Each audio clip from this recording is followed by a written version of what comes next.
Talk Radio, you're in to all things music. When you can't buy records, you still buy records. Right. You figure it out. You figure it out, Yes. you know? If it means like mowing lawns or throwing freaking newspapers around or whatever, because the good stuff isn't going to be given to you. Right. You got to go out and buy that fresh import, those right. cool remixes. The foundation is the foundation, and you got to work for it.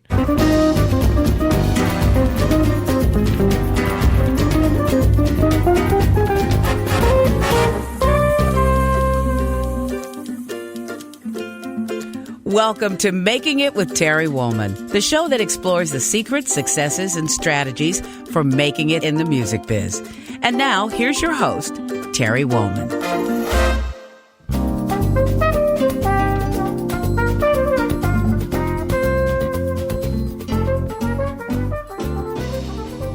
Welcome to Making It with me, your host, Terry Woolman. I really appreciate you all joining us every week, and I'm really excited about this week because I'm sitting in my studio with somebody who I've been listening to for a long time on the radio, Raul Campos, and this is going to be a great conversation and very informative for all of you to listen to. Let me tell you, just remind you, you can find all of our episodes at entertalkmedia.com, Spotify, or go to iTunes under podcast and look up Making It with Terry Woolman. You can download or stream for free. And I've had some really incredible conversations over the last couple of years, and they continue just to entertain and fascinate me as well. You know, I'm a listener and enjoyer of this show as much as you are. So again, thank you for taking this ride with me. And I want you to know that I created this show to focus on what it takes to create and maintain a lasting career in the ever-changing landscape of the music business and the entertainment business. And it certainly is changing as we speak every day. So let me tell you about my guest today. Radio host, DJ, and producer Raul Campos is a music host on Los Angeles-based public radio station KCRW and KCRW.com. He established a residency in the early 90s on Power 106 FM's longest-running after-hours mix show, Power Tools, cutting his teeth banging out production and mega mixes. But it was in the basement in Santa Monica that Raul would find a home at public radio station KCRW 89.9 FM. Under the attentive and personal mentorship of renowned music director Nic Harcourt and embracing KCRW's devotion to diversity, Raul secured a weekly show in 2000 where today you can listen to him on the weekends. Campos still loves to rock the club and has been billed along with some of the world's biggest talents, including Kaskade, deadmau5, Louie Vega, and Paul Van Dyk, to name a few. He's opened for some of music's greatest artists, including Martin Gore of Depeche Mode, Stevie Wonder, Cafe Tacuba, Moby, and Lionel Richie. He has also been the official host of the Latin Alternative Music Conference for the last 13 years. Raul Campos, welcome to Making It. Well, thanks for having me. Great to see you. Great to come into your studio. This is cool. It is cool. You know, surrounded by instruments. And it's cozy, and it's, it's life. I can see everything that you kind of like bring into the room from travels and gigs. Yeah. And, it all comes in. Yeah, a lot of these things in here are collected from different places in the world that I've been. It's one of the things that I love about traveling. I know that you love traveling, so it's I think it's great to be, for me, it's really stimulating because I'm curious about people and about life and certainly art and music and culture. But you know, to be in a different part of the world, just looking through other people's perspective is amazing to me. It feeds me as an artist, but it also just as a person. Yeah, you get to see like how the other people live, you know, but at the same time, you see like we're not that different to begin with, you know. Everybody still does kind of the same things day to day, and you know, it's life. Say that again. We're not that different. Not that different at all. Yeah. I think that's one of the most important lessons about traveling. Yeah, is you see that we are one great planet and community of people. Yeah, and I want to do it more. So it's like, you know, there's you're always busy. There's always stuff going on. Obviously, the radio show keeps me busy at KCRW, but yeah, if I can break away and, you know, get to another part of the world, I'm all for. I wanted to ask you about that. What's your schedule like? You know, like what's a typical day for you, either on a recording day or the other weekdays when you are hosting and DJing and just living life? Well, there's a lot of stuff going on, and you kind of be careful what you wish for, because I think it was about a year ago. I was coming back from Latin Grammys in Vegas, and just watching all these kids. I call them kids because their first interviews or first radio plays were with me back in the day. Right. And so seeing them like 10, 15, 20 years later, like winning Latin Grammys, traditional Grammys, and I'm all like, I need to be doing more. And that's kind of what kind of sparked me to do my own podcast, working music supervision and whatever else. So just it's gotten a lot busy and a lot crazier in the last year, which is good. Yeah. So, a typical day is like, obviously, fire up the computer and look at the schedule. But, there's a movie project going on, a bunch of DJ gigs nonstop. Mm-hmm. And then obviously on the weekends, that kind of is the radio show takes priority pretty much from the morning, and prepping and, figuring out what I'm going to play, what we're going to talk about, if there's shows going on around town, and, and figure it out from there. Mm-hmm. But yeah, it's quite busy these days, actually. Yeah. Are you finding time just to stay healthy and exercise and get out and, take care of yourself along the way? Not enough as I should be, but I'm a big tennis fan as well. You are? So That's your sport? I love sport? to go play tennis. Nice. Yeah. And singles or doubles? Both, Either. whatever. Yeah. I just love to hit the ball around and run around the court. And even if it's somebody that well, we're not very good. I'm all like, just hit the ball. I'll chase it. I'll get it. I'm like that dog chasing a ball around. And it's like I just love to be out on the court and run around. And we were talking about this earlier that I was involved in a little bit of a car accident. I was rear-ended. And because of that, like my doctor and chiropractor, let's make sure everything's okay first before you get back on the court. But just little by little, I started getting back into hitting the ball around. So it feels great. I'm glad you're okay. Yeah, thank you. Me too. Yeah. Yeah. By the way, I grew up playing tennis. That was like one of the things that I loved doing in Miami. I've got Pancho Gonzalez and Rod Laver's autograph from when I was a kid. Wow. I still cherish that. Oh, yeah. No, in high school, my tennis coach, he would rave about Pancho Gonzalez, this, that, the other. Forced us to watch videos of him playing, and because I never got to see him play live. I saw him play in Miami That's when I was a kid. My dad took me. Yeah, so good. But, I was McEnroe and Jimmy Connors era. Absolutely. So those are my two favorites. And then, obviously Sampras and Becker and everybody else. And now today with Nadal and Federer, that they're still going after so many years, and watching that next generation, which is kind of cool because it's like you can play the sport forever. Oh, yeah, absolutely. And it's one of those kind of like, it's like kind of like golf, it's like, you can play this till, your older ages, which is really cool. So, and you can always improve your game. Totally. And it's a cool reflection on life as well. It's like a sport like that is like a metaphor for life. Yeah, you can always continue to learn. It evolves. Even the sport itself evolves, and the way, hitting techniques are. It's like back in the days, like my coach, I remember, would say like, oh, no, you got to never hit open, stance. And now it's like the norm. Now if you see any of these players, it's like, yeah, they don't go back to that traditional way. That's like an old school way. Nobody hits like that anymore.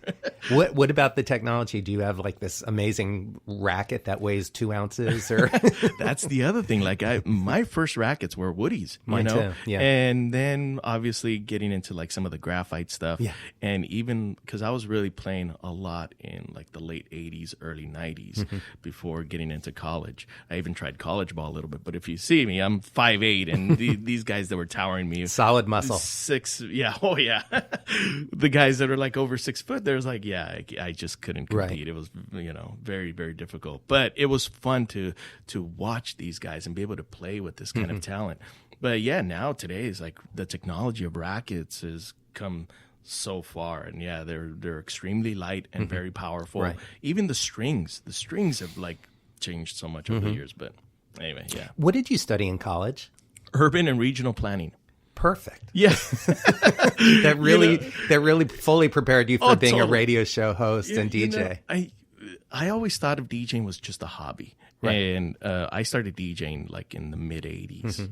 Early 80s actually, and that's when I got like my first turntables, and I started collecting records, and Yeah, I always thought it was just a fun thing to do because even back then they're all like, well, why are you getting into DJing? They're not even going to make records anymore. They're going to stop making records and, everything's going to CDs. And I'm all like, I'm just going to ride the wave until it goes, And so it was more of just a hobby. And then like in the early 90s, when I started Cal Poly Pomona, then I started doing like a lot of the parties and the clubs and the undergrounds, and the whole rave scene started really happening.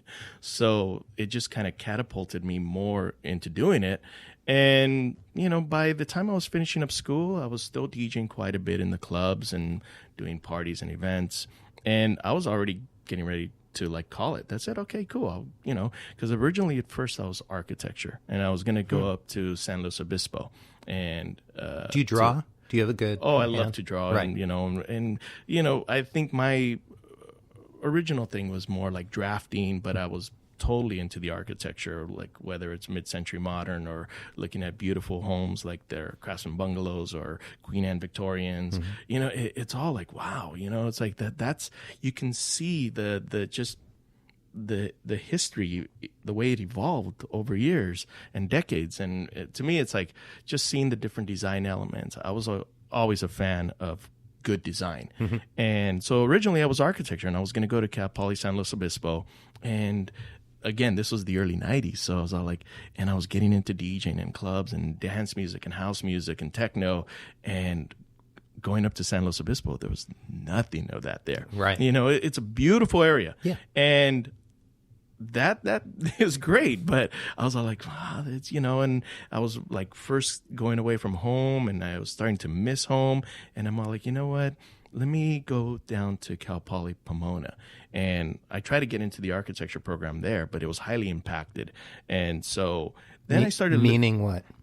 It was very difficult to get in, which my college and guidance counselors at school were all like, what do you mean you're not going to go to San Luis Obispo? You're on a full ride for architecture, right. Highly impacted program that it's very, very difficult to get into. And you're not going to go? I'm all like... No, I'm sorry. It's not for me. It didn't feel right for you. No, it was just, I just felt like a fish out of water kind of thing. And in hindsight, I would imagine that if asking you now, that was a good decision for you to follow your intuition. Absolutely. I mean, we wouldn't be here if it wouldn't have been for that. I wouldn't be here talking with you or be at KCRW or do all the things that I've been able to do over the last, 15, 20 years. Right. So I get down to Cal Poly Pomona and I'm looking at the architecture program as well. And come to find out, it just wasn't for me. I was always more like, working together and architecture is very, very competitive. And if you're not in that top 1%, you're going to be working for that 1% for the rest of your life kind of thing. So it didn't feel right. When you look at like the way architects and students that were like working on their projects, it was like, no, these are my designs. No, you can't. No, I can't. You can't see my, I'm all like, well, how am I supposed to learn? Right. And so then I started talking to some of the professors from the urban and regional planning department and they were like, well, we work with architects, but we also work with, city engineers, the planning departments, planning commissions, and a lot of public participation. And I'm all like, that started sparking more interest for me. And it's like, I like working with people and to better things, not just, like I said, I'm a fan of great design and architecture. That's always going to be a passion for me. But I want to work with people on how to make things better. So then you start talking about things like transportation planning, historic preservation, environmental planning. Right. So all these things that looking are towards more, the future. Yeah, life and how to, propel it and make it better in years to come. And so it definitely interested me a lot more as a career, or what I thought was going to be a career. Yeah.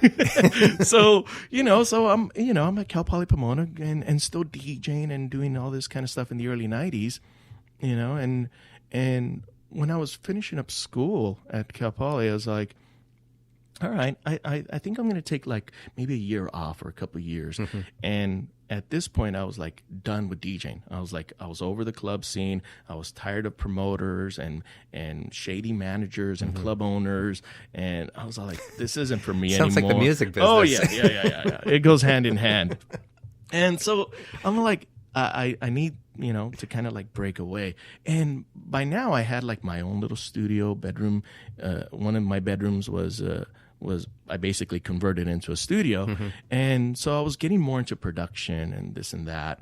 And did you play an instrument I growing played up? a little bit of drums. Okay. That's it. But I don't consider myself a drummer in any way, shape, or form. And I can noodle a little bit on the keyboards just because I'm all like, okay, a C chord, D chord, G chord. I go, all right, just so I can actually, play something and make it sound, I guess, somewhat decent. But yeah, when I was kind of finishing up school, I was all like, all right, cool, the DJ career, we'll let that go too. It's time to hang up the needles. I need to, get a real job. So, but I'm was that based on like your mom or anybody in the family saying you need to get a real job? What's weird is, my parents were the first people to say, when I was going to leave that architecture program, they go, you sure you don't want to do that? I mean, we're going to stand behind you, whatever you do. So they've always been very, very, very supportive. They were the ones that bought me my first turntables and my DJ mixer and my first records, there was a record store that was up the street from my mom's house, from my parents' house. And, every time like she would walk to the supermarket at the corner, we'd stop along the way at this little record store and I'd get a little 7-inch single, a little 45. Right. And this was late 70s, So I still have those records, it's a stack of them. There's like a Rolling Stones record, I think Emotional Rescue. There's a John Lennon record, Just Like Starting Over. There's Village People. Sure. There's Blondie. There's just random, diverse. Yeah, and it's just stuff that I would hear on the radio, and I would go like, "Mom, I want that song." Yeah. Okay, so when we go to the supermarket, we'll stop by, and we'll.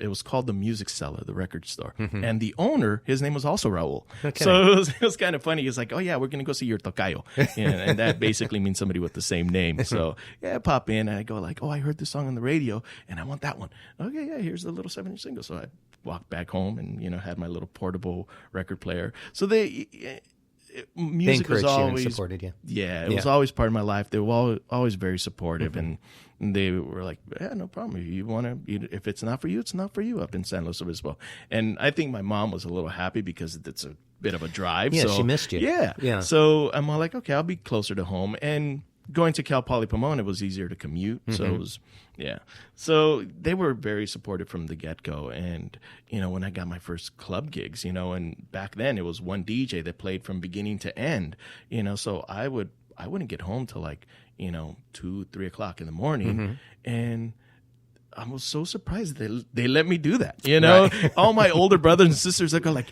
"You get away with everything. They never would let us do that back in the day." It's like, well, they saw how passionate I was about DJing and how much that meant to me. Yeah. And they were always very supportive, whether it was playing records or playing tennis. Yeah. We grew up pretty poor, so it was difficult to get like East LA. Yeah. Right. Pico Rivera. Pico That's Rivera. Yeah. And when I was born, we were living at the Maravilla projects in East LA.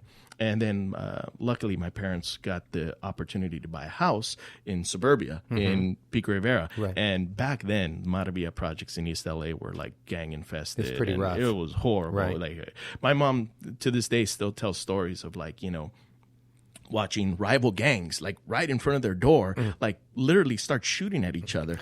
And my mom and my older sisters were all like, "Get all the kids inside, Right. So when the opportunity kind of came up for my dad to buy the house, my mom's like, "Yeah, let's get the F out of here." Right. Yeah. This is no place for kids to grow up because either they're going to get shot and killed or they're going to join the gangs and they're going to be doing the shooting and killing. Right. So my mom's all like, "No, let's." So we moved to Pico Rivera, and the quiet community, and it was nice, and the neighbors were all really cool. So it just became home in Pico Rivera.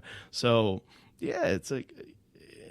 And then, like I said, playing tennis, wasn't the cheapest thing because I would bust strings and I would need another racket or sneakers. Tennis ball, sneakers. Yeah, it's expensive. Yeah. So, and same thing when kind of, to be a DJ is like, you got to buy the records. Back then, if you didn't have the record, you're not playing the song. Yeah, there's no streaming. no, that didn't exist back then. Right. So, yeah, it was like... So you were investing in your career as in the same way I would buy instruments. Oh, and totally. Guitar strings and Absolutely. cavaquinho strings or whatever. You go in, you go. You do your best to figure it out. Yeah. And have the tools.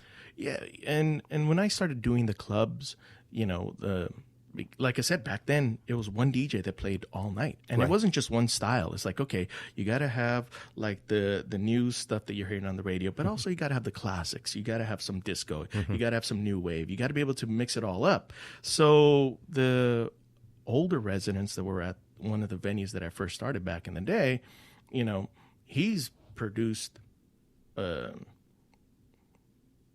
The venue was called Daily Planet, and there was two of them, one in Montebello, one in Southgate. And I went into the Montebello location one time because they were doing different nights. They would do like a rock night, a karaoke night, a dance night, a hip hop night, a disco night, all kinds of different things. So, and they had like a rock night, and I remember going in that one time because a buddy's band was playing, and he goes, "Hey, you got to come with me." I'm all, where? Oh yeah, back then it was called the Prime Cut. It still wasn't called Daily Planet, and actually I think before Daily Planet it was called Gotham. So they went through all the superheroes. They went from Gotham to Daily Planet, So, but before that it was called the Prime Cut in Montebello, and this is late 80s, early 90s? Early 90s. Right. Yeah. Early 90s, because it was 21 and over. I couldn't, Right. It was so 90. Right. So I walked in, and sure enough, heavy metal night, and the buddy's band's playing. It's freaking loud, and I'm all like, and I'm a total geek, so I'm all like, oh, I want to go see where the engineer is. I want to go see what they're doing. And the guy that was mixing the band, and come to see they had turntables back in their little kind of cubby hole where basically the engineer was in the DJ booth. Yeah. So I'm all like, oh, cool, you guys have turntables, you guys have DJs here, and he.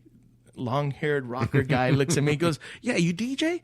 I'm all like, "I'm starting." He goes, "Oh, you should come. You should meet like Carlos Mongalo. He's our resident here." And and I'm all like, "Okay, yeah." So they embraced you pretty much immediately without even knowing who I am or Right. what. That was kind of like the scene back then. It was like There's a community of passionate people about music and clubs and exactly having fun and culture. And meanwhile, the crazy rock bands going on really loud. Sure, and, right. And I'm like geeking out on turntables and the mixer, and I'm all like, oh, cool, this is cool. So I go back to my buddy Randy, and he goes, hey, they want me to come back and bring records and DJ. And he's all, what? Here? How? I'm all like, all right, I came to your rock night. You got to come to my night. All right. When I come DJ here, you got to come with me. All right. So he's all right, cool. So the night goes on, and then we go back that following, whatever it was, Thursday or Friday. I can't remember what it was. And Randy's there with me. And I'm going like, all right, man, I got my bag of records, a little stack that I buy, over the last few years or whatever. And it was all mainly house because that's what I was playing. That's what I was really into. And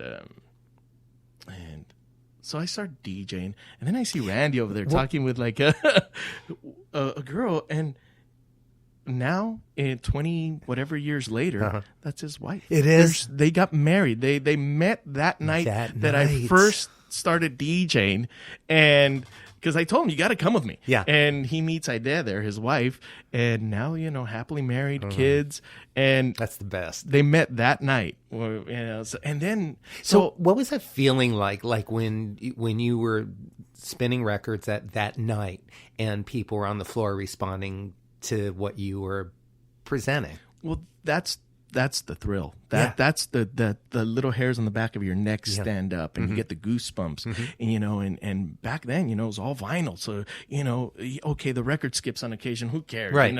As long as people on the dance floor are having a good time and your mixes are on point, and that's the thrill. You hear the screams when you play like a song that they all know and recognize, and you snap it just at the right time. Yeah. And everybody erupts, and you. That's the high, it's like, wow, that's amazing. I'm just playing records, but that's what that's creating. Yeah, I don't think you're just playing records though. I mean, because not everybody. I mean, I certainly have seen DJs that are just playing records, but what I get from you from listening to your radio show all these years, but also hearing you talk about this right now, it's the same thrill of being on stage with an instrument in my hand and having people on the dance floor just responding and moving to you. It's a thrill, and I it sounds like your creative process as a mixer and a DJ is really similar to mine as a musician.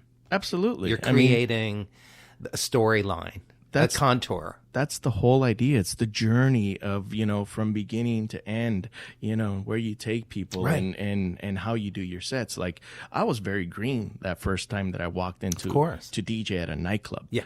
Because I'm all like, I'm just going to like bang it out and play like really cool stuff. And so I'm DJing and this Carlos Mongalo, who's the resident there, he's looking at me, right? And he goes, yeah.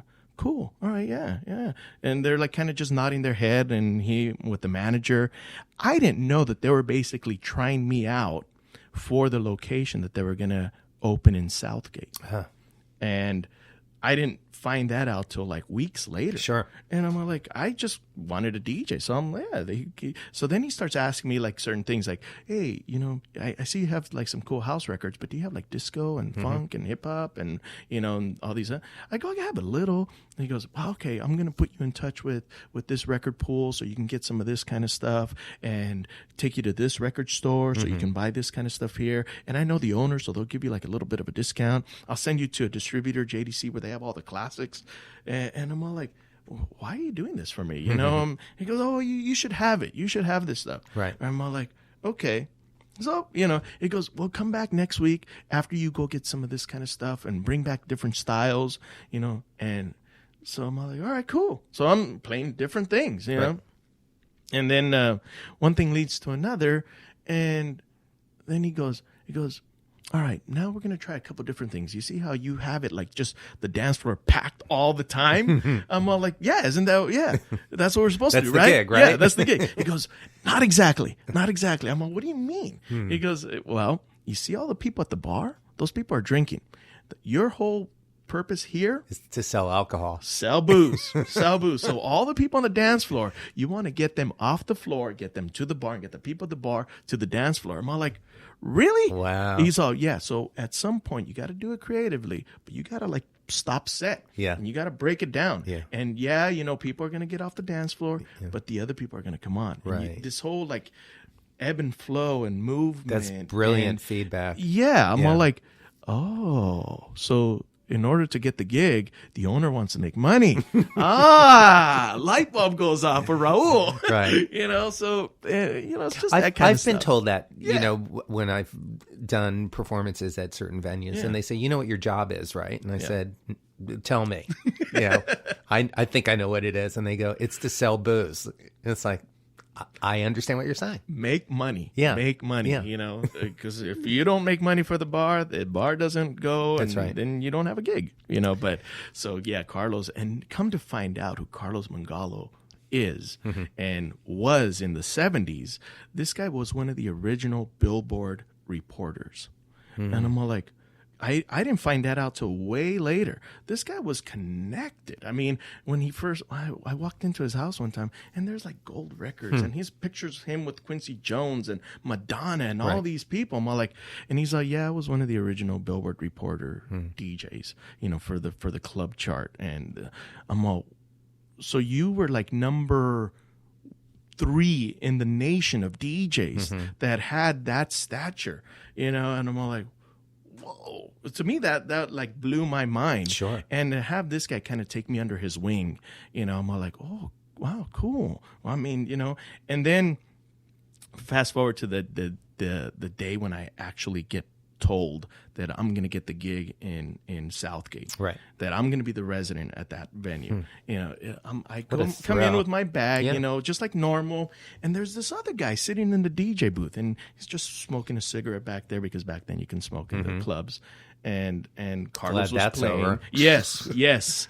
Oh man, I still vividly remember the first time I got back home from the club when Smelling like an ashtray. When I wasn't. Oh, when you weren't. The first time Right. that smoking wasn't allowed, and I got back home, and I'm all like, well, my clothes don't smell. I don't have Right. to like Take a shower and to get rid of this. I'm all like, whoa! It was like transformation, for us too. But that night that I walk in with my bag, and I'm like, hey, Carlos, what's going on? And yeah, cool. And he goes, oh, this is buddy Steve. He's gonna hang out with us here in the DJ booth. I'm like, oh, dope, cool. Yep. Hey, Steve, how are you? And so I'm DJing. And he's like, and I look over him, and this guy's just taking it in. yeah. And then I see him and Carlos kind of, what do you think of this guy? Pointing at me and kind of thing. And all I get from Carlos is he's all like, yeah, thumbs up. Right. Basically. Nice. And I'm all like, oh, the F is Right. this guy? So I'm DJing and whatever, Right. At the end of the night, it's like, this is Steve Beltran. Steve Beltran worked for amazing DJ and producer and remixer. Worked with Keith Cohen on projects for Information Society, Michael Jackson, Prince, the Bangles. I mean, he did the remix of Walk Like an Egyptian. So if you look at the Right. credits on the back of who did the remix of Walk There's Like his an name. Egyptian, big bold letters, Steve Beltran remix. I'm all like, so as soon as they told me his last name, I'm all like, holy shit, Right. you're freaking Steve Beltran, dude. I have all kinds of your records. Yeah.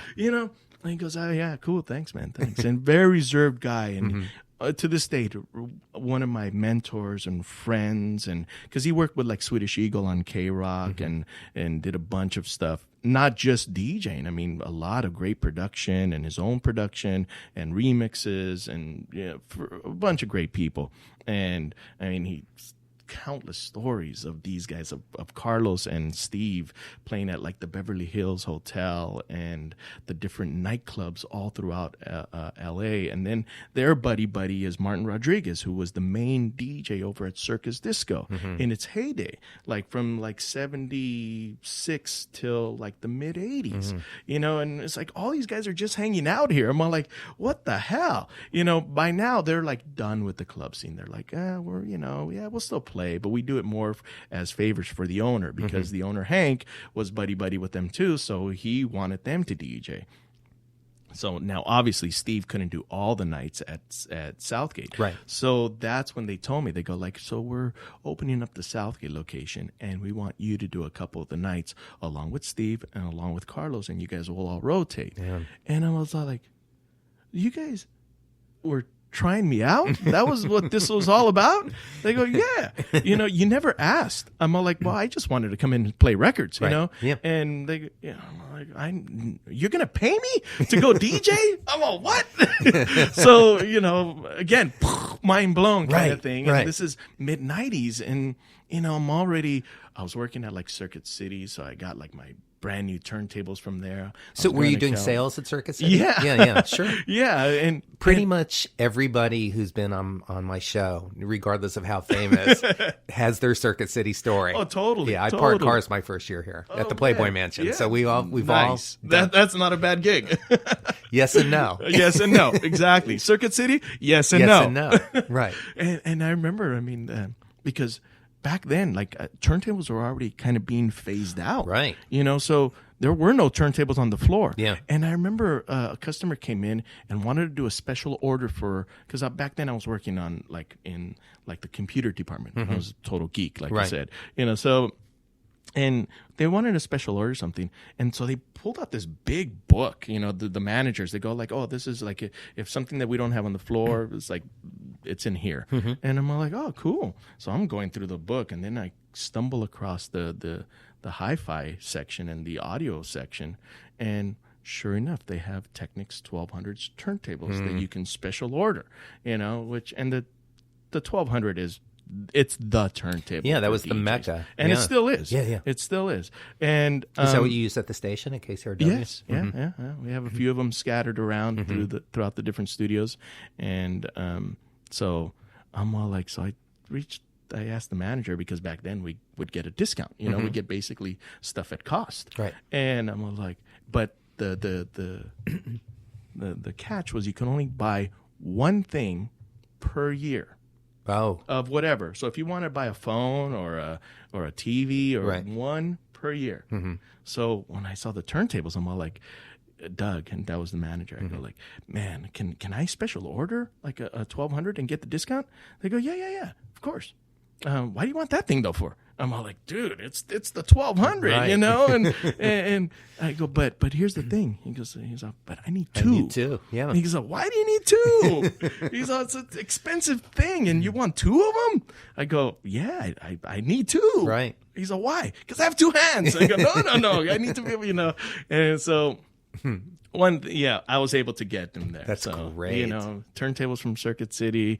I think my mom bought me my first mixer from like Crystal Promotions, which was this little kind of like mom and pop kind of department store that sold everything, including vinyl records.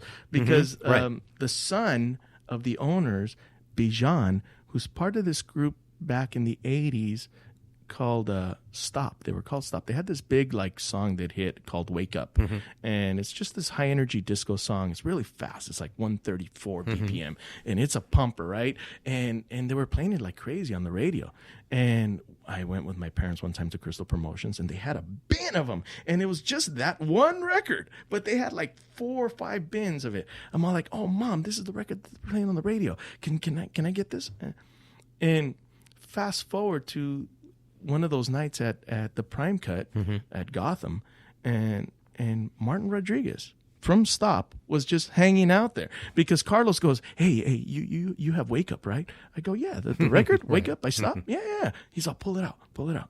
So I get it. Yeah, okay. There's that clock on it, you know, and he goes, flip it over. And yeah, okay, cool. It's the 3 guys, and they look super cheesy, and they're like, and they're doing their poses. And he goes, look at the guy in the middle. I go, yeah, that's Martin Rodriguez. Yeah. He's one of the best DJs in LA. You know, he was Circus Disco. Oh yeah, you know him, huh? Well, I know of him. You know, I know. You know, he. You know. Yeah, he's one of the leaders in your field. He's one of the guys. Absolutely. Right. So he's all, look over there at the bar. Right. And I look over at the bar, and Martin Rodriguez is right there with his brother Danny. They're hanging out. And so even though they're not real brothers, but they call themselves, because it's the group Stop is Martin, Danny, and Vission. Vission from Crystal Promotions. Next, you're going to tell me the Thompson twins aren't related. Right. So it's like, you know, again, it's like I couldn't make this shit up. Right. You know? Yes. It's like, right. And I'm like, Martin Rodriguez is hanging out there. Steve Beltran is hanging out here. Carlos, you're freaking, you know, one of the original Billboard reporting DJs. Right. And I was like, whoa, this is just crazy. You know, and so sure enough, one thing leads to another, and then, you know, I start DJing, and then, like I said, I had my little studios at home, and there was just a bunch of stuff happening. And were you starting to do remixing as well back then? Yeah, I was starting to do like a lot of like re-edits and like club edits, and, you know, back then we were bootlegging vinyl. You know, we were like doing our own versions, but so DJs could play. Were you extracting vocals and then rebuilding rhythm tracks and things like that? If we could get them, yeah. Right. If we could get like the parts and the acapellas, sure. And that made it a whole lot easier. Of course. And yeah, I mean, I come from the world of splicing tape. Yeah. You know, reel to reels and this and that. So when I got my Martin Rodriguez, again, you know, that story kind of comes full circle, because I wanted to put together like a mix compilation, like a mix CD. And, you know, and I was already, I'm like, man, it's splicing and it's a lot of this, or if we want to use a 4-track. But then, you know, this was like, again, like mid-90s, and Carlos goes, man, why do you want to do it that way? You should link up with Martin. Martin has like a whole digital setup. Right. I'm all, what? He goes, yeah, he like records into the computer, and you edit, and that's when that shift was happening. It was barely. I'm all like, so he goes, oh yeah, let's talk with Martin, and so Carlos goes, hey, Marty, they called me Charlie Brown. That was my That was your like your stage name? No. They called me Charlie just Brown called me- because I look like Charlie Brown with the bald head. And because one of the managers goes, "Hey, we like that DJ that you keep bringing, Carlos." And he's like, "Which one?" Because they were trying out a bunch of guys. Sure. And he goes, "You know, the one that looks like Charlie Brown." And I'm all like, so that kind of stuck. So they call me Charlie. And so Carlos goes to Martin and goes, "Hey, Marty, Charlie here wants to do a mixer, like a mix CD." He goes, "You think you guys can knock it out at your studio?" Because also Martin Rodriguez had his studio at his pad. Yeah. You know, and so when I walked into his studios, I was like, whoa, you know, it's like massive mixing console and keyboards and outboard gear, you name it. Right. Back then, it's like you had everything. Had a Studer reel-to-reel back there. Right. So like, I'm looking at like a kid in a candy store, kind of like, Wow. he's like, "Yeah, we can do it here. Bring your turntables, bring your mixer, and we'll plug it in, and we'll record, and we'll just do edits." And then he started showing me some. I'm all like, "Oh my God!" And then the sound quality was ridiculous. Yeah. And was he didn't trip on the business of it? Oh, or no. He just said, "Let's just do this." Yeah, let's just do it. He goes, Right. "Oh yeah, why not?" Yeah, You know, yeah. he goes, "Yeah, That's it'll be pretty fun." cool. You know, so I'm all like, "Wow, cool." Again, you know, these guys just like open their arms, you know, and then so I was going like to Martin's. Well, like, they recognized something in you that they saw in themselves as well. you know, we're all passionate, and that's really Right. what it comes down to. Yeah. It's like there's nobody telling us what to do or what not to do. It's like it was kind of a brave new world. This Yes. whole like, and it's like, yeah, we're playing records, you know, and we're like you said, you know, creating this energy on dance floors, but at the same time understanding kind of the business sense, but still having a really freaking good time doing it.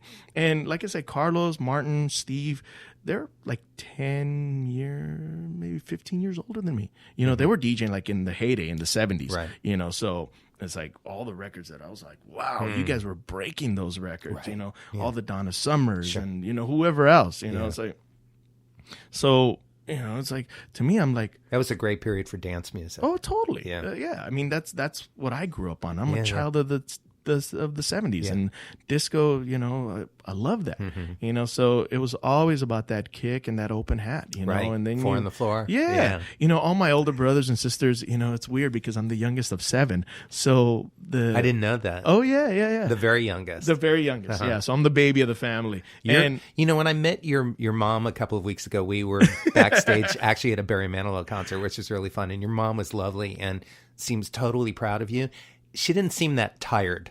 oh no, You know what I mean? For having 7 kids. and she rages. She is. I'm all like, she's 74, going to be She is. 75. Yeah. And I'm She all was like, hey, lovely. you want to Yeah. come to the Hollywood Bowl? He's like, yeah, let's go to the Hollywood Bowl. Okay, yeah, sure. Yeah, she loves that kind of stuff. And I could tell. and it's 1, 2, 3 o'clock in the morning. She's, no problem. Let's go. And only to be awake the following day, still at 6, 7 o'clock in the morning. I'm like, Mom, how do you do it? Yeah. So she goes, well, how do you do it? Yeah. I'm all like, the same way. Good you know? question. Yeah. Right. So so it was like, so Martin, we started doing this mix, and because Martin Rodriguez was who he was, and same thing with Steve and Carlos, you know, the revolving door of all these LA kind of pioneers of the DJ culture here Yes. were coming through on a daily basis. It was either Tony Largo, who ran one of the first after hours clubs in LA, in Hollywood, at the Coconut Teaser in West Hollywood. Right, I remember it was that place. an awesome after hours that started at 3 o'clock in the morning on a Saturday night, Sunday morning, and went till like, you know, noon on Sunday. And back then, you know, and they're all buddies. So, Right. you know, then I start, and I'm jumping all over the place here. All right. But That's a great story. but you know, once I started working with Steve at Daily Planet at Gotham, at first it was called Gotham, then Daily Planet, it's like after I would go watch him play, you know, I'm like, I'm gonna learn from this guy, because that's how I really learned how to program and how to like create not just a 30-minute set, but more of a 6-hour journey from 8 o'clock to 2 o'clock in the morning, because that's how we would start. You know, you'd start and you'd ease into it, you know, and then move the crowd around. And that's really how I learned how to program, watching Carlos and Steve, you know. So when Steve would play, because he was doing Thursday nights and one other night during the week, and I was doing Friday, and so I would go watch him on Thursday and kind of like just see how he would do it, and he would give me pointers. He, again, just took me under the wing and said like, oh, this is gonna work. Watch when you do it like this and do it like this, and I can see how excited he was about talking about it, and I'm all like, wow, cool, So I was just like a sponge, just soaking it all in, and learning about certain segues and how to like kind of like create the kind of the peaks and the valleys of like a DJ set, not like I said for the full night, because you don't want to like just bang it out right. You want to, it's left turns, right turns, up, downs, it's everything. Right, you want to seduce your audience. Exactly, it's like a great meal or conversation. Totally, totally. There's the appetizers, main course, yes. and there's the dessert at the end, and you bring it home. And then we'd be like at the end of the night, and just kind of it's 2:00 in the morning, packing up everything. He's all like, hey, you want to go to Does Your Mama Know? I'm all, what's Does Your Mama Know? He goes, oh, it's Largo's club over at the Coconut Teaser. I'm all like, really? He goes, yeah. We'll stop at my place. Follow me. We'll drop off your car, and then we'll hop in my car. So, all right, there I go, following Steve, also lived in East LA, still does. Right. And so parked my car right there. I go, you sure it's safe? You go, yeah, it's all, don't believe the hype. So park my car. Then we hop in this little Porsche and just jamming through down. It's 3:00 in the morning on a Saturday night. Back then it was like not that craziness was going on in downtown. You could get someplace in 20 minutes easily. Totally. Yeah. And then I'm in the passenger seat with Steve and his Porsche, and we're going to Does Your Mama Know? Then you're going to see all these great DJs that come in. So all like the awesome New York DJs, CJ McIntosh, Louie Vega, Todd Terry, all these great DJs would come play this after hours. And Steve, because him and Tony Largo were buddies, he goes, he would basically, and the line was around the building, both at 3 in the morning. At 3:00 in the morning. Incredible. Yeah, I'm all like, what the hell? Right there on the corner of Sunset and Crescent Heights. Yeah. And now it's like some other club, but Coconut Teaser, it was the club for that after hours. Yeah. So, and Steve I'm all like, dude, look at the line. He goes, oh yeah, don't worry about that. So he basically walks to the bottom, because to get into the club, you have to walk up the stairs. Right. And we walk up right to the front, and Steve just like kind of hollers at this guy Mike. They called him Long Hair Mike, because literally long hair, and then his name was Mike. Very, very, very creative. Creative, yeah. That's what I'm thinking. So he's like, hey. So he just kind of nods, and he goes, just, and fast track you to them, notions to them, yeah, just come on up. Right. And everybody in line is like, what the, why, I'm like, later only to come realize it's like, wow, it's Steve Beltran. This is Steve. It's Tony Largo. It's Martin Rodriguez. It's Carlos Mangala. So that's kind of where it all started, and just soaking it all in, and like I said, being at Martin's, like when we were working on that mix CD, it was just for fun, and to hopefully put it out. Right. Totally bootleg. It wasn't legit in any way. We weren't going to pay for the rights for all the songs, and it was just going to be for the local DJs or people that went to go buy mix CDs and cassettes at the swap meet or different, Right, literally cassettes. Yeah. I remember those. And so, it was all about the mixtapes. And he was cool, but he goes like, oh, no, let's do it right. Let's put it out on CD, So then we were like, whoa, we can put it out on a, wow. So again, but then, being at Martin's and watching Pierre Cannon walk through, Joseph Wham, all these other DJs that I was like growing up listening to in LA, going to all the different clubs, are just walking into Martin's. They're like, hey, what's up? Hey. I'm like, dude, you guys are all here. It's like, for me, that was like my DJ royalty. Absolutely. Here in LA. Oh, absolutely. So I'm like, man, I saw you play the other day at this place, or I went to your club over there, and then, sitting there with like Carlos Mongalo, when he would come hang out he goes, oh yeah, and Martin goes, tell him the story about Ringo Starr, and then Madonna and then Prince.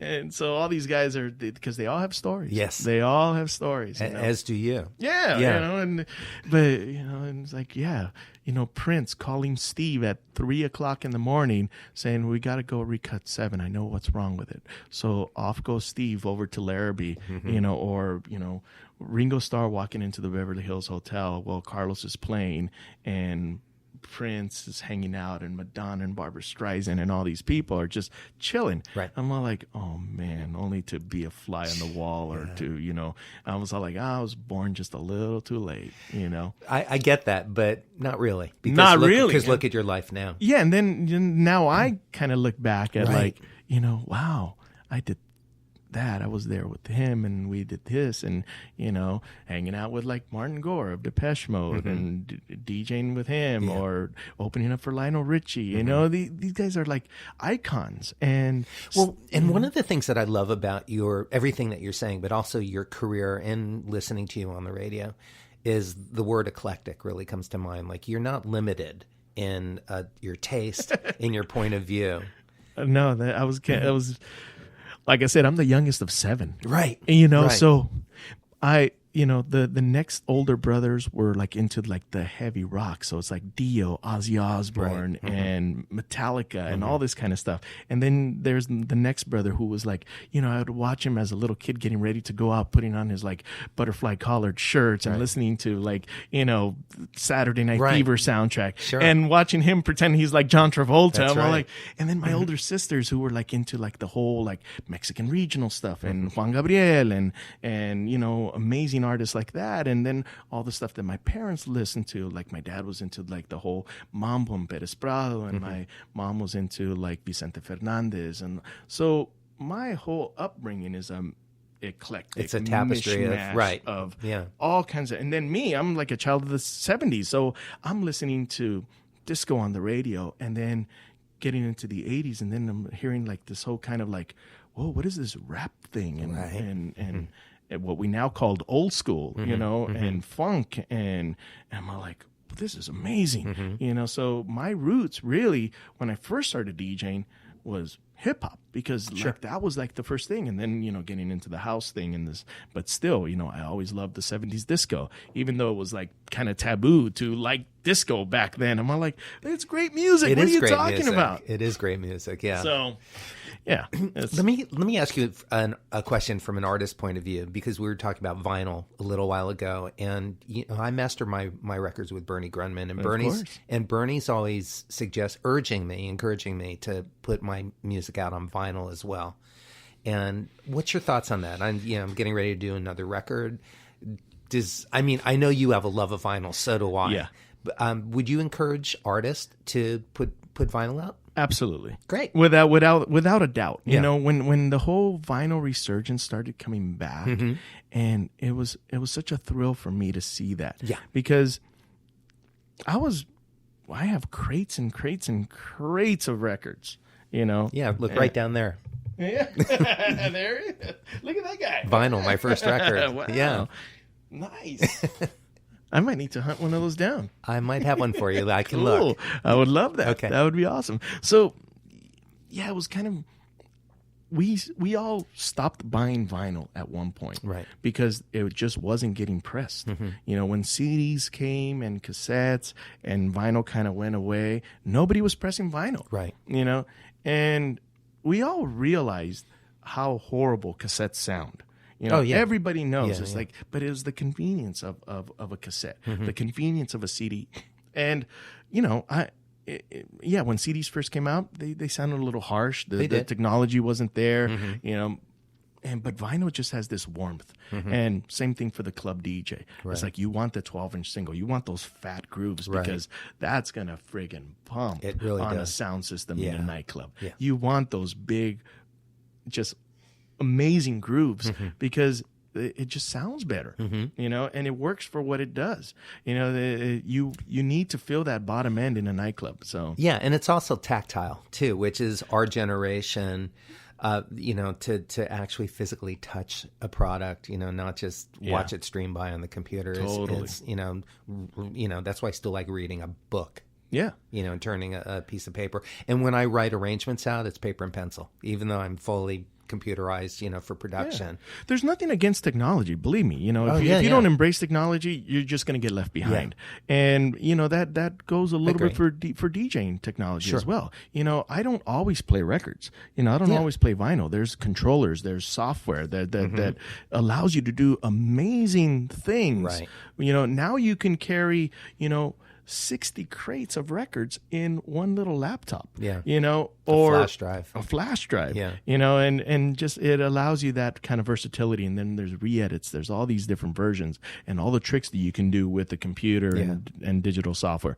But now we fast forward to this resurgence of vinyl. Yeah. And it goes back to exactly that. It's like you want to have something. It's an actual record. It's something physical that you can hold, and when you play, you read the credits. Yeah, there's liner notes. There's you know, and people started to realize it's like, why do we don't want to. Nobody really wants to own music anymore. Like, if it's just like a download, let's say you're just going to get one song, you're not going to go out and buy a CD for it. That kind of went away. So when the whole vinyl started coming up and everybody goes, oh yeah, this is just a fad. And I'm all like, no, I don't think so. Because now it's a limited edition product. They're not going to press that many of them. And then at the beginning, the whole colored vinyl explosion happened. Right. Yeah, and back in the day, colored vinyl sounded like crap. But now with the technology, with different ways of mastering, so you mentioned Bernie. There's also Bill Smith, and there's also these, so many people that there's great mastering engineers, great guys. Markison is still doing it as well. So and there's new guys now that are mastering vinyl. There's Gil over at Capsule Labs, and he's doing really cool stuff because now you're getting all the new young producers. Even Brian Lucy is a great mastering engineer for contemporary music and vinyl. Yeah. So you want that, and you still get the convenience because along with the vinyl, you get the download code still. So you can still pop it onto your phone or your computer. Right. But when you're at home and you want to listen to an album, a full-length album, and hear it the way the artist intended it to be heard, from start to finish, you put the Nito on and you go either have some dinner, have a glass of wine, and you just let the record play. Absolutely. And now, so that whole kind of that kind of like reimagining of listening to music, not just as one song. Don't get me wrong, there's great singles and there's great songs, but there's a reason why artists still make full-length albums. I agree, and I'm such a believer in that because it's like what we were talking about in your 4 or 6 hour keep people on the dance floor thing.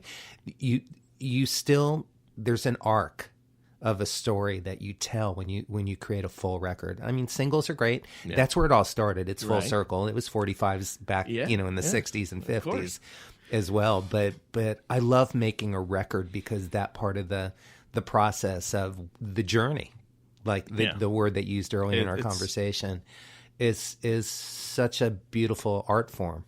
That I love it. I love Without it. a doubt. Without a doubt. Songs need to stand individually, but within a collection, that's where the magic lives for me.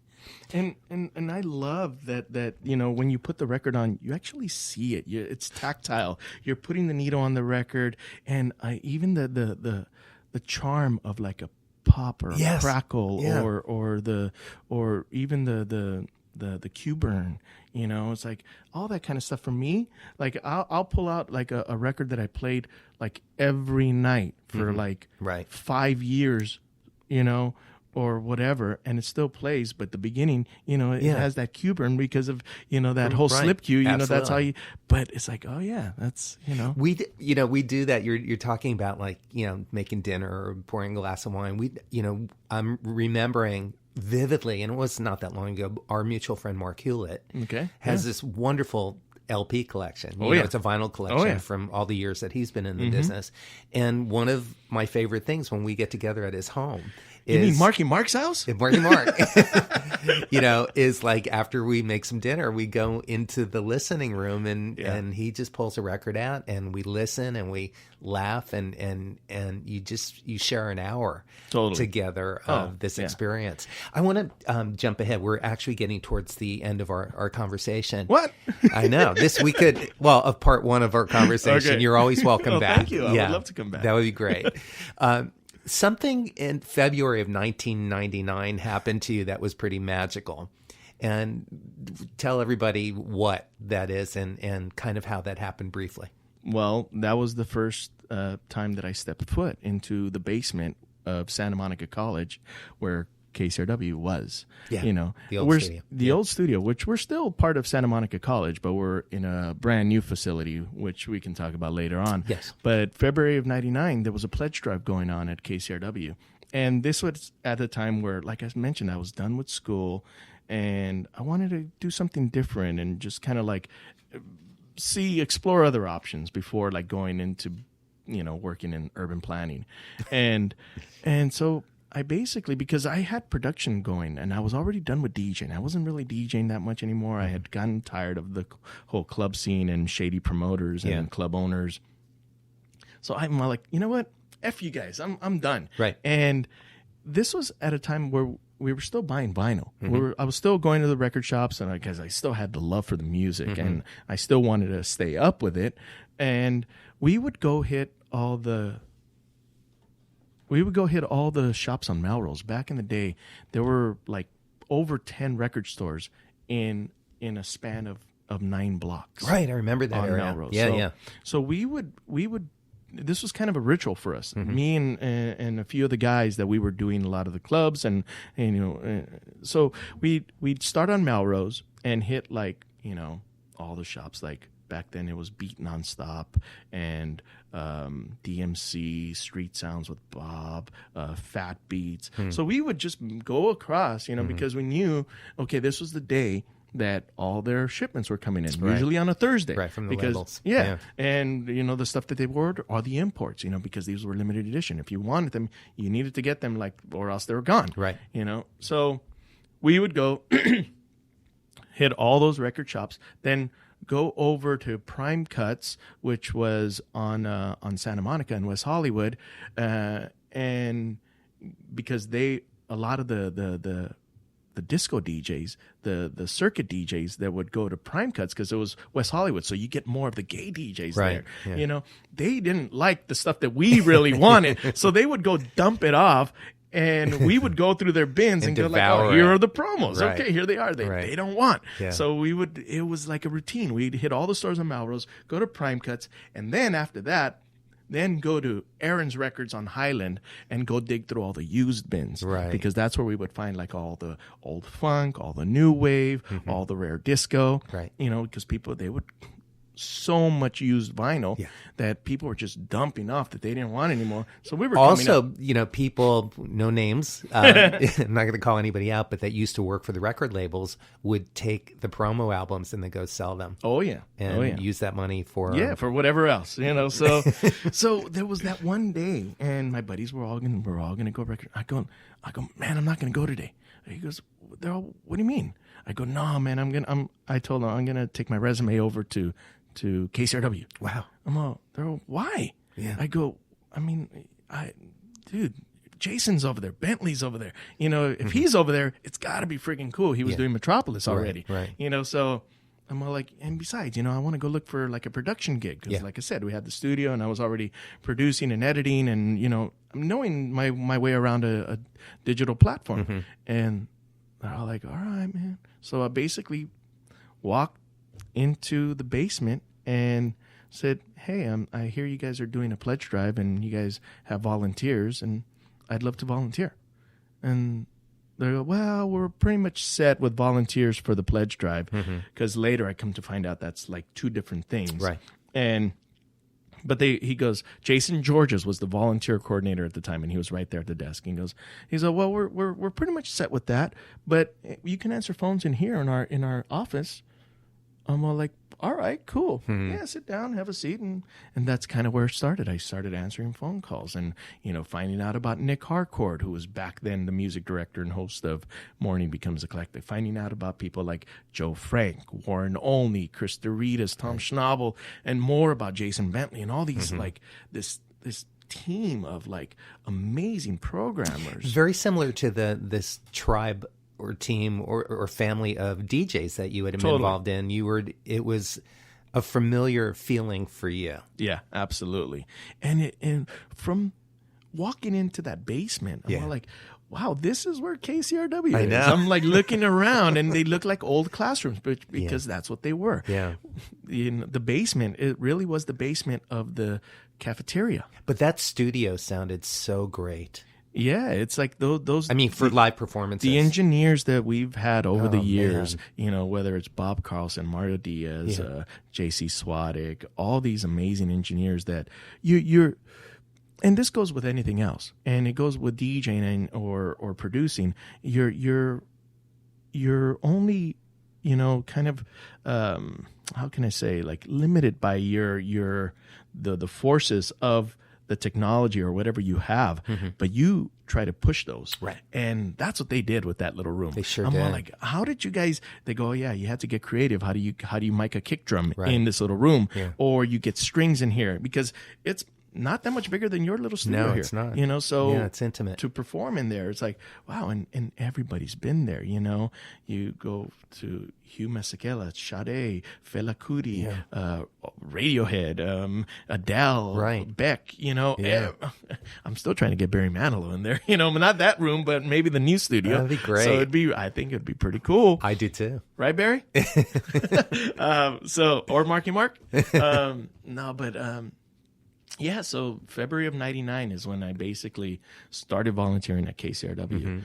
And so I started answering phones, and quickly they realized that, oh, yeah, I'm a DJ. I do a lot of the raves, and I have a relationship with Jason, so we were kind of in that same circle. Right. He was West Side, I was East Side. Yeah. But we kind of came together in downtown, because that's where a lot of the crazy underground raves and warehouse parties were going on. Yeah. So I would see Jason, and I would watch him play, and him and Sandra Collins and Barry Weaver and all this kind of crew of cool underground DJs. Raymond Roker, who then went on to start Urban Magazine, or, all these cool people. And it was like-minded folk that were at the station. So when I walked in, it felt like, oh yeah, cool.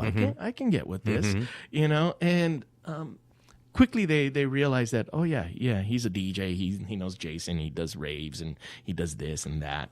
But so, there's different departments at the station. You could be news, you could be arts, you can be culture, music, all this kind of different thing, engineering, or freaking running the development program for making money for public radio. Yeah, or urban planning for music. Yeah, and for art. And oh my God, and then, full circle, there's a show now that's called Design and Architecture that's hosted by Francis Anderton, who's an architect. Yeah. And when we were talking about, like, the different challenges of transportation in Los Angeles and, the sprawl. And so I was talking with her one day, and just, I started saying, oh yeah, it's NIMBYs. And I started throwing out a little bit of the jargon from urban planning. Sure. And she's like, what? Wait a minute, you're a DJ. What do you mean? He was like, I studied urban and regional planning, and my, I love archicture. So we started talking about that and everything.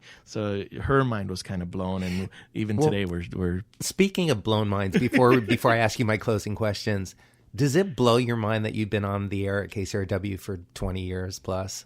This point, man, if you would have told me 20 years ago that this is what I'd be doing, I would have said, you're so full of shit, man. Because first of all, I had left DJing. Right. I wasn't DJing anymore. Right. I walked into the basement looking for a production gig, and they go, well, we don't really have anything right now, but, volunteer, and we'll see where, we'll move you into, like, different departments. So that's kind of like how I walked in. You should help in the music library because you're a DJ and you know music and everything. And that's kind of like how it started, because back then I was doing I was coming in at noon, so I'd get there a little bit before, and that was right at the tail end of Morning Becomes Eclectic. So Nick would walk into the music library with a stack of CDs, give them to Eric J. Lawrence, and say, here, these are the ads. So, so we would basically tag them up and load them in and put catalog numbers and put them into the computer so we have them, the database and all that stuff. So one day I just asked Nick, he goes, hey, man, what does it take to be a DJ here? And he's like, you have any experience? And I go, well, nothing I can put on a resume. He goes, what does that mean? And I go, well, because I was also working at a pirate radio station. Right. And that was Zach De La Rocha of Rage Against the Machine had a performing arts center in Highland Park. And they were running a pirate radio station out of the back room. And that was an exciting time in radio. Oh, it was crazy. Yeah. And that was kind of my first introduction to radio, was helping out these guys that did an underground hip-hop show called Chuck D for President. Because Zach wanted to do radio, and he goes, yeah, you guys can play music, but you guys got to talk about like social issues. Right. So the show was a mix of like underground hip-hop and social issues, right, primarily Latino, and so... But then it started getting a little weird that the cops and FCC were coming around and sniffing around. So they go like, we can't run live radio out of here. So you guys need to record your shows elsewhere, and then we'll play them from here. Right. So my buddies hit me up. They go, hey, you have a studio at your house. Can we come and record our show? I'm like, yeah. So they were coming in like, Saturday morning, Sunday morning, and I would set up microphones just like the way you have it here, and my turntables were already set up because of the studio, and everybody would kind of come in and record the show. And so that was kind of my first kind of like production thing about doing a radio show. Yeah. I'm all like, yeah, okay. And they all had aliases. And little by little, they started throwing me on the mic, right? And they're all like, well, what's your, I go, I'm Charlie Brown. I'm Charlie Brown, of course. It's a gimme. So, yeah. So that was the easiest one to go to, and it stuck, So then we, Nick asked me, he goes, you have any experience? And I go, well, nothing I can put on a resume. Absolutely. And he got a chuckle out of that, and he goes, well, make me a demo. And I made him a demo. And back then, like I said, all I really knew was Jason, right, and Metropolis, because that was my music as well. That's really what I loved. There's all that cool electronica and house and techno and and like these, the stuff that Jason would play. So when I made the demo, I basically made it just like that, like as if I was filling in for Jason. Right. And I was mixing as well, because I did it over at my home studio. And immediately Nick gets back to me, goes like, hey man, you have a lot of the same records that Jason has that we don't have, and you can play them the same way Jason can play them. I'm all, well, don't you guys all have these records? They go, no, we buy a lot of us bring in our own stuff. And Jason is like digging, at the record stores, at the record shops that you're obviously going to as well, because you have a lot of the same records. Right. And back then, like I said, if you didn't have the record, you're not playing the song, so he goes, and you can mix them the way Jason can mix them. Right. Yeah. I'm all like, well, I just thought everybody did that. No. He's all like, no. He goes, so Nick, again, it's like the next era of somebody taking me under their wing and saying, we're gonna do another demo. Yeah. And I'm gonna give you this template, because back then they had like a template of like how DJs should do a show, and it's like, okay, 3 sets, they're floating something? break. I'm gonna leave it at that because I absolutely have to do another episode with you, because there's so much to talk about. So a little cliffhanger there. If you would indulge me and do another show with me sometime, it would be wonderful. Anytime. Let me ask you my closing questions, which I ask all of my guests. The first is a 2-part question, because we are well past the hour, but this is so worth it. I don't even want to stop. Since the show is called Making It, what does making it mean to you, both personally and professionally? And also the second part of that question is, can you share 3 tips for success that have driven your career? Wow. All right. Making it. I mean, it's like, it's all about passion. You got to be passionate about your craft. And you're asking me like what it takes to make it. It's like, you got to stay true, and and don't give up. You know, like I said, when I left the club scene, like I was done with people like telling you like, no, you can't do this, or no, we don't want you. You know, it's like, F that, you know? And I'm like, you don't want me here? I'll go somewhere else, you know? And that's when I basically went to KCRW. You know, like, well, you know, I'm okay. The DJ thing is done. You know, I'm like, that was cool. That was a fun ride, you know, but I'm going to go over to KCRW. Jason's doing some cool stuff on air. I dig that. And only to get thrown back into DJing, but under a different circumstance and under different rules. Like now it's like, it's my gig. I'm not depending on you, the promoter, or you, the shiesty, you know, business owner, or the club owner. It's like, no, we're going to. So again, you know, if somebody, you know, tells you can't do something, it's like, no, don't let anybody tell you can't do this or you can't do that.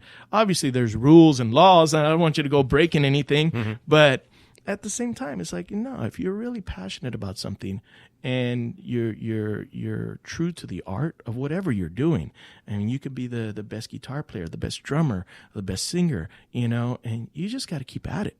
You know, that's the thing. It's like, I always thought, like back in the day, like I mentioned, that I was born like just a few years too late. You know, like, oh, I missed that generation of like those club DJs or these producers or this vibe. It's like, no, you just make your own, right? You know, and you're going to have what the next generation that's going to come through, and they're going to be looking at you as like, how do you make it? What did you do? It's like, you know, you take a chance. Yeah, you learn your craft. You whether you're going to learn to play guitar or learn to sing or learn to play drums or whatever, keyboards, you're going to master that, hopefully. And you're never going to truly master, because you're always going to keep learning. And the day that you think you know it all, you're done. You know, you got to be able to acclimate and evolve and learn, you know, because there's always going to be new ways to do it. There's always going to be that next young and up and comer that's going to, you know, kick you in the ass and say, like, get out of the way. Right. You know, I'm coming through, you know, so you got to be just still with it. So to make it, you just got to stay true, and you got to keep learning and keep wanting to learn and stay passionate about it. That's really the main thing. What was the second part? Three tips? 3 tips for success that have driven your career. Oh, my career? Yeah. Your career. One is know your records from a DJ's perspective, and know what you have, know what you can do with what you have.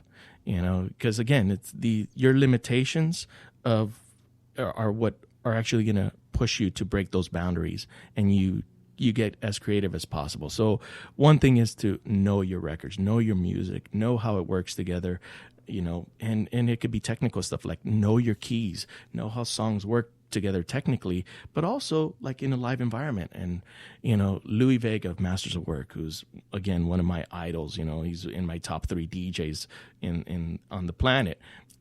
He said that to me the first time I interviewed him, because I asked him kind of a similar question, is like, what kind of advice you give to somebody that's up and coming? And he's all, know your records, know your music, know what you want to, know the story that you want to tell when you're playing, and master that. You know, don't try to be like so-and-so or this or that or the other, like be you. So know your music, know what you can do with it. Secondly, like I said, don't let anybody tell you can't do this. You know, it's like, if you're really passionate about what you want to do it. Don't let anybody tell you otherwise, you know. Don't let anybody tell you like, nah, that's stupid. You don't want to do that. No, if you like it, do it. You know, that's the main thing. And I think the third would be is like, don't be afraid to take chances. Like, yeah. What if I would have gone with those guys to go buy records? Right. We wouldn't be here. No. What if I would have stayed at San Luis Obispo? Yeah. Sleepy town, beautiful. I wouldn't be here.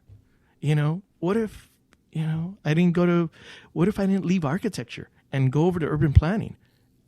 Again, you know, it's all those weird little things that it's like, you know, don't be afraid to take that chance and say like, I want to try something different. You know, it's like, man, walking into that basement basically has changed my life. I mean, it's changed a lot of people's lives. Well, thank you for that. It's the music, you know. Yes. It's what we do, you know. Just like, I'm on the air, you know, 5-6 hours a week. The rest of the time I'm listening just like everybody else. Right. Yeah. So I'm a fan of the station. I'm a fan of the DJs, and not just KCRW. I mean, there's so many great DJs and stations. I mean, and everything else that we're doing, like, you know, the podcast that you're doing, the podcast that I'm doing, that's opening up, you know, ears to people that wouldn't normally hear this kind of stuff. But there's other radio stations. I mean, I have friends over at KPFK, KPCC, XPN, KEXP up in Seattle, and it's all like-minded folk, Right. you know. So if you can align yourself with people that share your same kind of visions and your passions, it's like, yeah, don't hang with the naysayers. It's like, you know, why? That's only going to hurt you and limit you. So and be you, you know, and the rest of it will fall into place. I mean, you know, Yeah, well and said. and everybody says, it's like, well, how do I make money from doing that?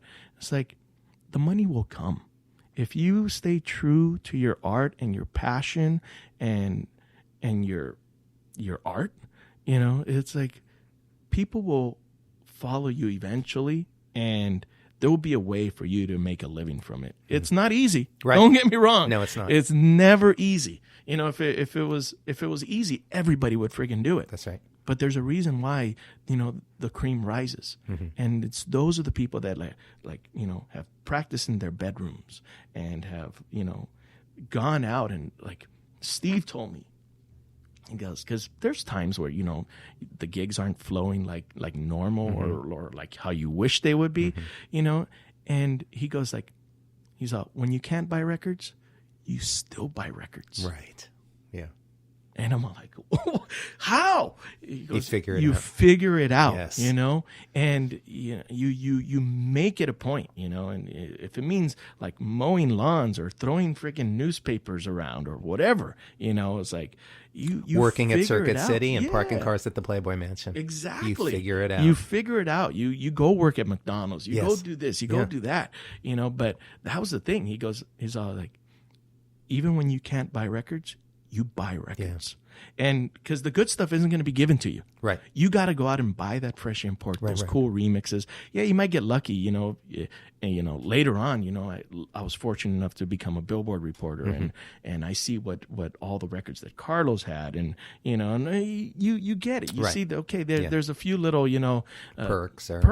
Yeah. But at the same time, the foundation is the foundation, and you got to work for it. Absolutely. And you know, bust your ass. You know, it doesn't come easy, and I'm not saying, you know, what I do was manual labor or anything like that. But, you know, there were times that, you know, all like the high school buddies were like going out and doing this and doing that. No, I was at home practicing mixing and learning my records and learning those breaks, because you had to know the record. Yeah. And so it comes back to it. You know, so you do your thing, you learn your music, and you don't let anybody tell you no. Beautiful. Let me ask you one more quick question. Yeah. At this point of your life, with everything that you know to be true, and this is our final question, if there's one thing that you could, what would you tell your younger self?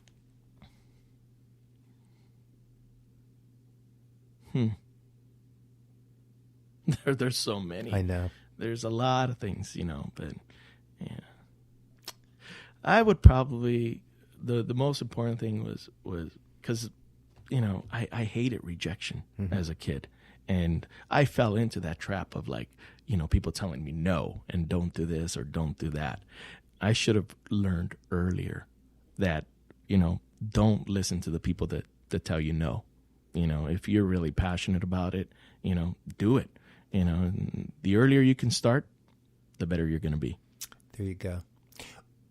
When we do part 2 of this conversation, we'll go further into that question. Raul, it's been just an absolute blast and privilege and joy to sit across from you and have this conversation. Thank you so much. Oh, thank you, Terry. This is really, really cool. And I love what you're doing. And, you know, you, Melanie, and Mark, and Barry, and you guys are all surrounded by good people. And, you know, it's infectious. Yes, it is. And that's really what it's about. You know, it's not about me telling, like, oh, what I've done, and look at all this, and look at what I'm doing. No. It's about, like, just sharing and conversations. And again, you know, there's that kind of like-minded, you know, mentality that you know, it's cool to hang with good people. Yes, it is. And on that note, thank you. And all of you listeners, thanks for spending the hour plus with us. Raul and I both appreciate it. And I like to jibber jabber a little bit. This is what it's about. So have a beautiful week, and we'll see y'all next week. And gracias, Raul. Thank you. Nos vemos. Nos vemos. Buenas noches.